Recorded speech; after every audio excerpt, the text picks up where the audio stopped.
항구 근처 쓰레기장. 새벽 5시, 아직 해가 뜨지 않은 시간입니다. 한 남자가 쓰레기통을 정리하고 있었습니다. 일상적인 업무. 반복되는 아침. 하지만 그날은 달랐습니다. 비에 젖은 금속 쓰레기통에서 울음소리가 났습니다. 처음엔 쥐인 줄 알았습니다. 하지만 울음이 달랐습니다. 사람의 울음이었습니다. 아주 작은 하지만 분명한 울음. 남자는 쓰레기통을 기울였습니다. 그 안에서 발견된 것은 막 태어난 아기였습니다. 제대가 아직 묻어있는 생명이 방금 시작된 아기 말입니다. 주변 사람들은 말했습니다. 괜히 엮이지 말라고. 신고하면 골치 아파진다. 하지만 그 남자는 돌아서지 못했습니다. 안녕하세요. 저는 그날 쓰레기장에 있던 사람입니다. 아이를 집으로 데려갔을 때 저는 무엇을 해야 하는지 몰랐습니다. 신생아를 본 적이 없었거든요. 울음을 어떻게 달래야 하는지도, 무엇을 먹여야 하는지도, 그저 물을 데우고 천을 찢어 기저귀를 만들고 밤새 아이를 흔들었습니다. 아침이 되자 저는 병원으로 갔습니다. 의사는 물었습니다. 이 아이의 보호자는 누구신가요? 저는 저입니다라고 말했습니다. 의사는 고개를 저었습니다. 서류가 없으면 어렵습니다. 출생증명서, 예방접종 기록, 뭐라도. 저는 길을 잃었습니다. 서류? 이 아이는 아무것도 없었습니다. 이름도, 기록도, 어디서 온 것인지도. 쓰레기통에서 나온 아이는 세상에 존재하지 않는 아이였습니다. 그때였습니다. 한 명의 의사가 들어왔습니다. 아니, 의사가 아니었습니다. 한국에서 온 의료 자원봉사자였습니다. 한국 NGO 단체에서 파견된 사람이었죠. 그는 진료실에 들어와 의사와 무언가를 나눴습니다. 한국말로. 그리고 돌아섰습니다. 저를 보더니 말했습니다. 이 아이 제가 맡겠습니다. 저는 놀라서 물었습니다. 뭐라고요? 의료비, 서류, 모든 것. 한국에서 담당하겠습니다. 아이는 한국 NGO 프로그램에 등재됩니다. 이름도 지어드리겠습니다. 그는 한국 여권을 꺼냈습니다. 저는 서울에서 온 박 의사입니다.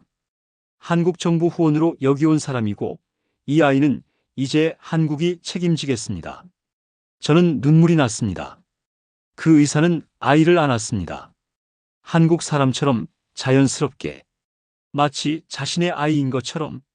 그리고 말했습니다. 이 아이는 이제 혼자가 아닙니다. 그날 처음으로 저는 깨달았습니다. 책임이란 건 돈이 아니라 돌아서지 않는 거라는 걸. 모르는 사람을 도우면서도 이유를 설명하지 않거나 보상을 바라거나 인정받으려 하지 않는 거. 그냥 앞에 있는 생명을 보고 손을 내미는 거. 한국이 그렇게 했습니다. 아이는 자라났습니다. 15년이 지났습니다. 긴 세월입니다. 저는 여전히 항구에서 일했습니다. 하지만 이제는 다른 마음으로 일했습니다. 왜냐하면 저는 혼자가 아니었거든요. 아이는 학교에 다니면서 동시에 일도 했습니다. 어린 나이였지만 그 아이는 무척 똑똑했습니다. 마치 한국 핏줄이 흐르는 것처럼 공부에 집중했습니다. 그리고 몇 년에 한 번씩 한국에서 짐이 도착했습니다. 교과서, 한국 역사책, 한국어 학습서, 그리고 학비 봉투. 항상 한국 우표가 붙어 있었습니다. 서울에서 온 편지. 건강하게 자라세요라는 한국말이 적혀 있었습니다. 아이가 자라면서 묻기 시작했습니다. 아버지, 한국이 왜 날 도와줘요? 우리와 무슨 관계인데? 저는 대답했습니다. 한국이야. 말보다 행동을 먼저 하는 나라야. 베트남 난민 아이 하나를 버리지 않는 나라가 바로 한국이란 거다. 아이는 이해하지 못했습니다. 하지만 알아챘습니다. 그 먼 나라 한국이 자신을 보고만 있지 않는다는 걸. 15년이 지나 아이는 고등학교를 졸업했습니다.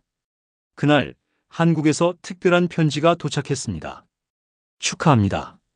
당신의 후원 자국은 당신의 대학 학비를 전액 지원하기로 결정했습니다. 한국 대학으로의 입학도 가능합니다. 한국에 오세요. 서울에서 온 편지였습니다.